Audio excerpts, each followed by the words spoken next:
qué alivio nos pone la iglesia, qué alivio nos pone la iglesia. Al momento que el sacerdote comienza a ponernos en presencia de la Virgen Santísima y contestamos sin pecado concebida y abrimos el corazón y comenzamos a confesar los pecados. Oiga, maravilla de Dios hay. Somos liberados de esos pecados. Cuando recibimos esa absolución, cuando el sacerdote está otorgado la autoridad de la iglesia, ¿sabe? Cristo mismo en persona del sacerdote, así ese es lo que lo hace sacramento. Cristo mismo nos está liberando del pecado. Yo te absuelvo, hija, yo te absuelvo, hijo, de ese pecado. Pero también nos dice, vaya y no sigue pecando, ¿no es así? Entonces vamos a entender muy bien, Cristo nos perdona, nos sigue perdonando, pero ¿qué sucede con la culpa? Dice que venga a mí y yo lo cargaré. ¿Cómo se hace? ¿Qué se hace con la culpa? ¿Qué queremos decir con culpas? Se puede imaginar entonces las consecuencias del pecado, lo que sigue ahí presente. Ese programa está titulado Libres de la culpa por Jesucristo. Vamos a mirar las consecuencias del primer pecado y pues los que me han escuchado hablar de ese tema antes, pues ya es un repaso. Los que por primera vez lo van a escuchar pueden encontrar el relato de Adán y Eva en el jardín, en el capítulo 3 de Génesis. Vamos a tomarlo desde el versículo 8.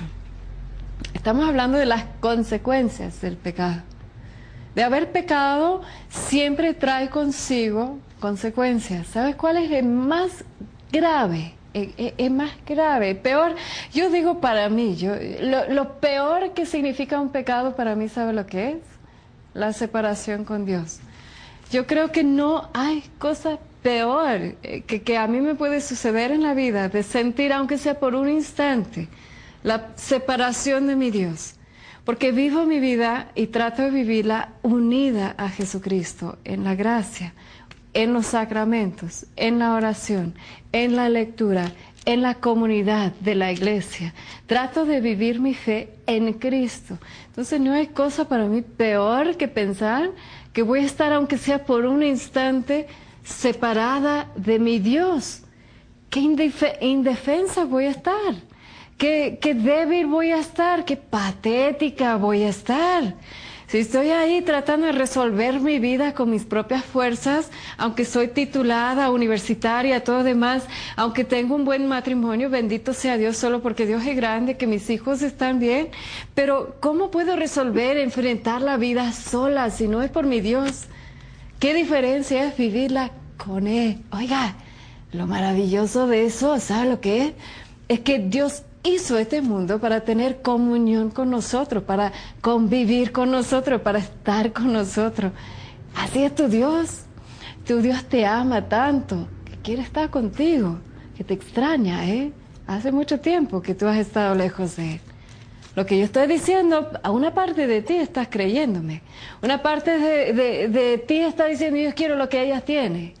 Y te voy a invitar al final de ese programa a orar junto conmigo y después ir a buscar a tu sacerdote. Ir a buscar ese sacramento que te va a restablecer en Cristo, por Cristo y para Cristo. Ahora, estamos en Génesis capítulo 3 y estamos viendo las consecuencias del pecado. La culpa, se puede decir, esto es lo que hace la culpa, ¿ves? Fíjate bien. El hombre y su mujer escucharon que Dios el Señor andaba por el jardín a la hora en que sopla el viento de la tarde, y corrieron a esconderse de él entre los árboles del jardín. Pero Dios el Señor llamó al hombre y le preguntó, ¿dónde estás? El hombre contestó, escuché que andabas por el jardín y tuve miedo, porque estoy desnudo, y por eso me escondí. Y entonces Dios le preguntó, pues ¿a quién te ha dicho que estás desnudo? ¿Y acaso has comido el fruto del árbol del que te dije que no comieras? Y el hombre contestó, pues esta mujer que tú me diste, pues es culpa de ella. Entonces ella dijo que probara el fruto, pues lo comí y pues por eso estoy en esa situación. Si fuera mexicano hubiera hablado así, pero léalo bien en tu texto sagrado. En ese sentido nos está relatando una historia de culpas. Primero, cuando uno peca, se separa de Dios. Es una separación. No es que Dios separa de nosotros, es que nosotros nos separemos de Él.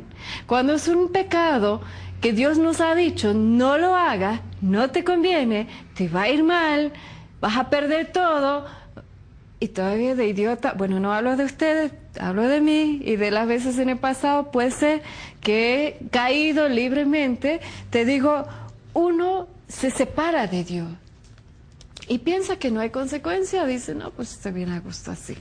Ah, pues ya, ¿para qué necesito ser santo? Y tantas cosas estúpidas que estoy escuchando todos los días, de gente que me dice, no, pues ya, que los santos son aburridos y que los pecadores son más divertidos, y que eso piensas, mamita, eso piensa, papito, pero a ver, cuando pierdes todo, ¿cómo tú vas a pensar?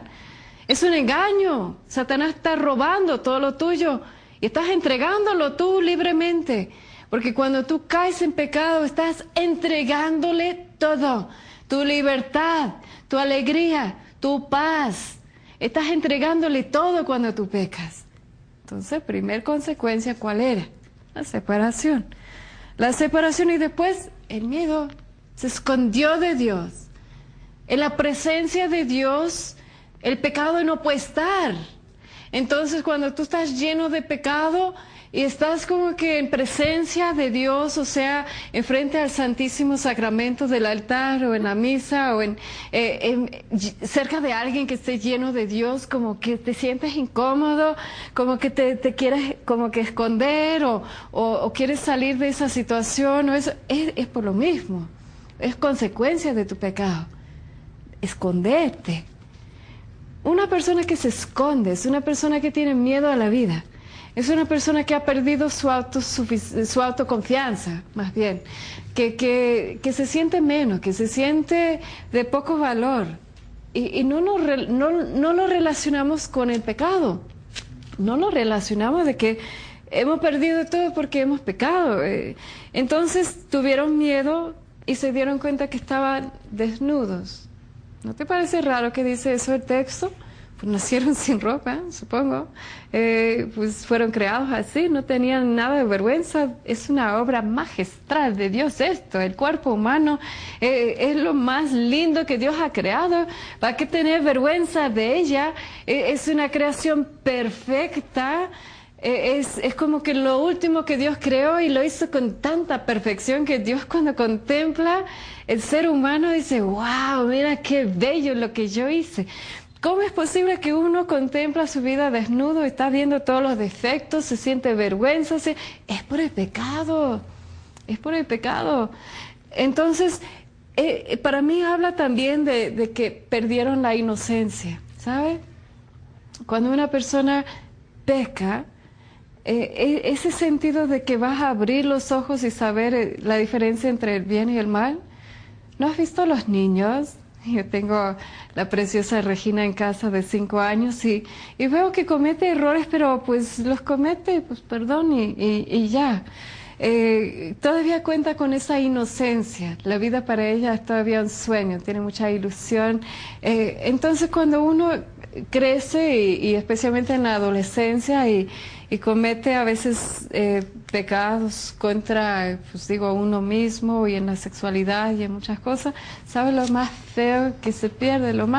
El tesoro más grande, aparte de estar en presencia de Dios, que es incalculable esto, pero pierdes la inocencia, esa mentalidad inocente, de ver la vida con ojos puros, de ver la vida, la gente con un corazón tierno, un corazón dócil, un corazón frágil, un corazón limpio.